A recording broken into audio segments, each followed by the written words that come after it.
BA third year political science second paper international relation के students, unit fourth में आज का हमारा टॉपिक है भारत की विदेश नीति, जिसके अंतर्गत हम आज देखेंगे कि नवीन जो अंतर्राष्ट्रीय परिवर्तनशील परिदृश्य है उसमें भारत की प्रतिक्रिया क्या रही है और क्या कर अभी देखी जा सकती है। परिवर्तनशील वैश्विक परिदृश्य में यदि भारत की विदेश नीति की हम चर्चा करें तो बहुत सारे पहलुओं के आधार पर हम इसको एक्सप्लेन कर सकते हैं। पिछले लेक्चर्स में हमने भारतीय विदेश नीति के संदर्भ में इसके उद्देश्य और सिद्धांतों के संदर्भ में चर्चा की थी। गुटनिरपेक्षता की नीति को हमने विस्तृत रूप से पढ़ा था। भारतीय विदेश नीति के सिद्धांतों पे हमने चर्चा की थी।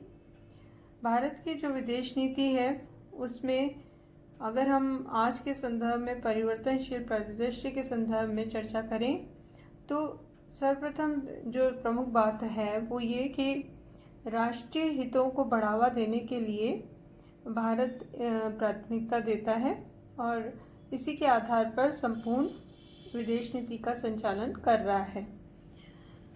विभिन्न देशों के साथ पारस्परिक संवाद हो या भारत की विदेश नीति के सिद्धांत उद्देश्य हों, उनमें राष्ट्रीय हित की चर्चा प्रमुख रूप से देखी जा सकती है और इसके साथ ही भारत सभी देशों के साथ अच्छे संबंध बनाने की कोशिश करता है ताकि भारत का राष्ट्रीय हित अधिक से अधिक हो सके, उसको बढ़ावा देने के लिए सर्वत्र प्रयासरत रहता है।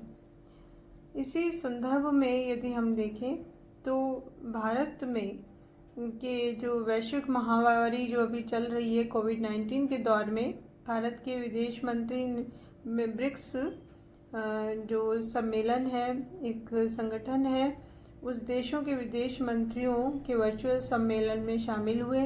इस बैठक में विदेश मंत्री जो अभी हैं जयशंकर जी प्रसाद, उन्होंने कहा कि भारत कोरोना वायरस की महामारी से लड़ने के लिए करीब 85 देशों को दवाओं और अन्य उपकरणों के माध्यम से मदद पहुंचा रहा है ताकि ये देश भी महामारी का मुकाबला करके उस पर विजय प्राप्त कर सकें। तो इन सभी देशों के सहयोग करने की नीति भारत की है जो इसमें देखी जा सकती है। प्रधानमंत्री मोदी जी ने सार्क सम्मेलन के देशों के प्रमुखों के साथ वर्चुअल शिखर सम्मेलन में भाग लिया और उसके बाद उन्होंने G20 देशों के प्रमुखों के साथ भी वर्चुअल शिखर सम्मेलन करने का प्रस्ताव रखा। इन दोनों ही शिखर सम्मेलनों के माध्यम से प्रधानमंत्री जी ने कोविड-19 की महामारी से निपटने के लिए विभिन्न क्षेत्रीय और बहुपक्षीय मंचों का उपयोग किया, जबकि ये सभी मंच पहले नेतृत्वहीन से ही थे।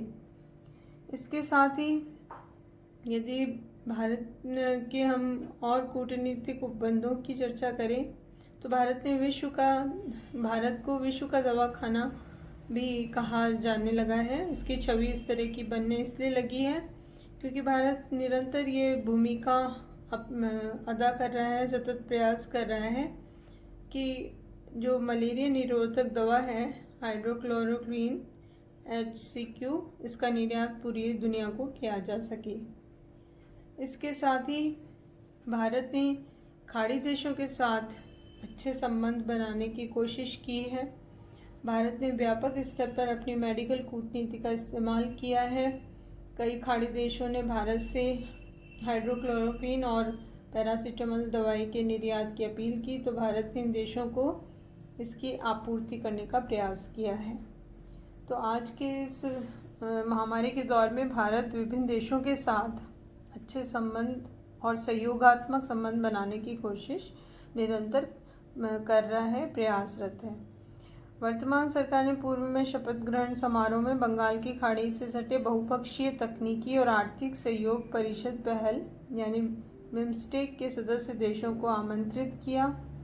बंगाल की खाड़ी दक्षिणी एशिया और दक्षिणी पूर्वी एशिया को जोड़ने वाली कड़ी है और भारत की प्रथम पड़ोस और एक्ट ईस्ट नीति भी एकाकार होती है। इसके उलट सार्क का दायरा भारतीय उपमहाद्वीप तक सीमित है, जबकि बिम्स्टेक और भारत उसकी ऐतिहासिक दूरियों से जोड़ता है। इसके साथ ही वर्तमान परिदृश्य में देखें तो पाकिस्तान और चीन मिलकर भारत के सामने एक सामरिक चुनौती पैदा कर रहे हैं। पूर्व में चीन के साथ संबंध सुधारने के लिए अनौपचारिक शिखर वार्ताएं आयोजित की गई, लेकिन चीन फिर भी लगातार भारत की सीमाओं में अतिक्रमण करने का प्रयास करता रहा है। और चीन के साथ जो पहले हमारे संबंध अच्छे थे बीच में, उसके साथ फिर कटुतापूर्ण हुए, तो ये निरंतर चल रहा है। और भारत का हमेशा उद्देश्य ये रहता है कि सभी देशों के साथ अच्छा संबंध बनाए रखें, जो अभी वर्तमान में भी ये उद्देश्य बरकरार है। इसके साथ ही जो पाकिस्तान के संदर्भ में हम बात करें तो 2016 में उरी आतंकी हमले और 2019 में पुलवामा में सैन्य काफिलों पर हमले के बाद पाकिस्तान के खिलाफ सर्जिकल स्ट्राइक भारतीय नीति के प्रमुख उदाहरण रहे हैं, जो ये साबित करते हैं कि राष्ट्रीय सुरक्षा को भी भारत अपनी विदेश नीति में प्राथमिकता देता है और उसके तहत कई आवश्यक कार्यवाही करता है। श्रीलंका के साथ वर्तमान सरकार के संबंध निश्चित रूप से परंपरा से हटकर रहे हैं। राजनीतिक रूप से स्थिर भारत सरकार ने भारत श्रीलंका संबंधों को सफलतापूर्वक तमिल राजनीति से अलग निकालकर सांस्कृतिक एकता के दायरे में लाने का प्रयास किया है। इसके साथ ही जो हिंद महासागरीय एसोसिएशन है उसके साथ संबंध बनाने का भारत ने प्रयास किया है, और जिसके तहत मॉरिशस और सेशल्स द्वीप देशों की यात्रा करना और इनके साथ अच्छे सुदृढ़ संबंध बनाने की भारत ने कोशिश की है। इसके अलावा भी अगर हम देखें तो वैश्विक महामारी के इस दौर में पूरा विश्व स्वास्थ्य संबंधी चुनौतियों के साथ विश्व व्यवस्था में परिवर्तनों से जूझ रहा है। विश्व की बड़ी अर्थव्यवस्था कोरोना वायरस की उत्पत्ति को लेकर एक दूसरे को दोषारोपण कर रही है, तो वहीं चीन इस वैश्विक संकट की घड़ी में पड़ोसी देशों की सीमाओं का अतिक्रमण भी कर रहा है।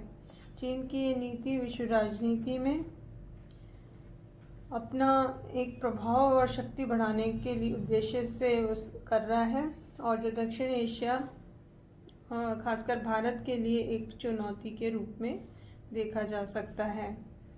इसके अलावा भी चीन ने उकसावे में नेपाल ने भी एक नक्शे को अपनाया और उन्होंने भारत के साथ सीमा विवाद को फिर से पुनर्जीवित किया। श्रीलंका चीन के ऋण जाल में फंसा हुआ है और इसलिए वो चीन पर निर्भर हो चुका है। नागरिकता संशोधन अधिनियम 2019 के बाद भारत के प्रति बांग्लादेश के रुख में भी परिवर्तन आया है। वर्तमान में अफगानिस्तान एक बड़े संक्रमण के दौर से गुजर रहा है और भारत का बहुदलीय वार्ता से बाहर होना चिंता का विषय है। पाकिस्तान पर रणनीतिक बढ़ाने की हासिल करने के लिए भारत की अफगानिस्तान में मौजूदगी आवश्यक है। इसी तरह पश्चिमी एशिया में ईरान के साथ यदि हम देखें तो वहाँ भी भारत द्वारा चाबर जो बंदरगाह है उसके विकास में की जा रही देरी पर नाराज़गी व्यक्त की है। ये सारी चुनौतियाँ पिछले कुछ वर्षों में भारत की विदेश नीति के संदर्भ में देखी जा सकती है। फिर भी भारत अपना मजबूत क्षेत्र बनाकर चल रहा है और भारत विश्व के लगभग सभी मंचों पर अपनी उपस्थिति दर्ज करता है और अधिकांश बहुपक्षीय संस्थानों में अपनी स्थिति को बना भी चुका है। भारत की विदेश नीति के संदर्भ में बहुत सी चुनौतियां हैं, खासकर निकट पड़ोसी देशों से आसियान और पश्चिमी एशिया समेत कई जो एशिया और सुदूर स्थित पड़ोसी देशों उनसे भी भारत के संबंधों को लेकर चुनौतियां बरकरार हैं और भारत इसके साथ अच्छे संबंध बनाने की निरंतर कोशिश करता है और संतुलित विदेश नीति का पालन करने की कोशिश करता है। चीन की जो वैश्विक महत्वाकांक्षा है उसके कारण उसके साथ संबंध बनाए रखना भारत के लिए चुनौतीपूर्ण है। चीन ने अपनी वित्तीय और सैन्य ताकत के जरिए भारत के पड़ोसी देशों में अपना प्रभाव जमाने का प्रयास किया है और ये हमारी जो विदेश नीति के उद्देश्य हैं उसमें बाधक भी है।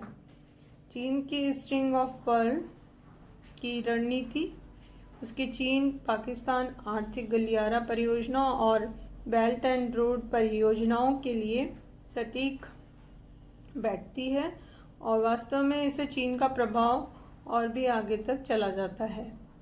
तो जो रणनीतिक रूप से हमारे लिए असहज है वो चीन की इस तरह की नीति है। चीन ने नेपाल और श्रीलंका के साथ अपने रक्षा संबंध और भी मजबूत किए हैं और ये भी भारत के लिए चिंता का विषय है और विदेश नीति के समक्ष एक चुनौती है। रूस के साथ भारत के संबंध बहुत पुराने रहे हैं, विविधतापूर्ण हैं, लेकिन अमेरिकी प्रशासन के साथ भारत की बढ़ती निकटता से भरोसेमंद और पुराने दोस्त रूस के साथ भावात्मक संबंधों की स्थिति जो पहले थी वो अब नहीं रही है। चीन के बढ़ते प्रभाव को कम करने के लिए अमेरिका को एशिया प्रशांत और हिंद महासागरीय क्षेत्रीय सहयोग की अपनी रणनीतिक योजना के अनुरूप भारत का सहयोग मिल रहा है, लेकिन अमेरिका कभी भी भारत का विश्वसनीय सहयोगी नहीं रहा है और आज भी इस पर संदेह करने का कोई कारण नहीं है। भारत का पड़ोसी देश पाकिस्तान लगातार भारत में आतंकी गतिविधियों को पोषित करता है और भारत को पाकिस्तान के साथ वार्ता करने के लिए तेजी नहीं दिखानी चाहिए और इंतज़ार करना चाहिए और पाकिस्तान आतंकवाद जैसे मुद्दों पर क्या कदम उठाता है ये हमारे लिए एक चुनौती है। ईरान में चीन के बढ़ते प्रभाव को संतुलित करना भारत की विदेश नीति के सामने एक चुनौती है। इस तरह बहुत सारी चुनौतियां हैं। बदलते हुए अंतर्राष्ट्रीय परिदृश्य में भारत की विदेश नीति को भारत सफलतापूर्वक संचालित करने का प्रयास कर रहा है, सहयोगात्मक विदेश नीति को अपना रहा है, लेकिन बहुत सारी चुनौतियां विभिन्न देशों के कारण बरकरार हैं। भारत की प्रथम पड़ोस की नीति अच्छी है, लेकिन इस बात का भी ध्यान रखना आवश्यक है कि क्षेत्रीय राजनीति में उलझकर सुदूर मित्रों की अवहेलना न हो और विश्व बंधुत्व की जो भारत की विदेश नीति की भावना है वो बरकरार रहे, उसको बढ़ावा मिले। वर्तमान में अमेरिका ईरान, इज़राइल फिलिस्तीन, चीन अमेरिका रूस, ये इनके बीच के जो मनमुटाव हैं और राजनीति की नहीं बल्कि आर्थिक गतिरोध भी हैं, इसमें भारत को अपना जो कदम है वो सोच समझ के उठाना होगा, क्योंकि इन सभी देशों के साथ उसके आर्थिक हित जुड़े हुए हैं। पाकिस्तान को कुछ समय के लिए अलग थलग करना सही हो सकता है, लेकिन दीर्घकाल के लिए सही नहीं है।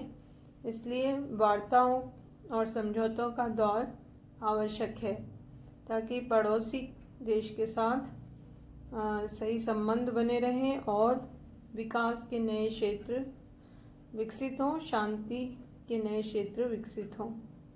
रूस हमारा पारंपरिक मित्र रहा है, इसलिए अमेरिका से मजबूत रिश्ते होने के बावजूद भी रूस के साथ भी भारत अपने संबंधों को सुदृढ़ बनाए रखे।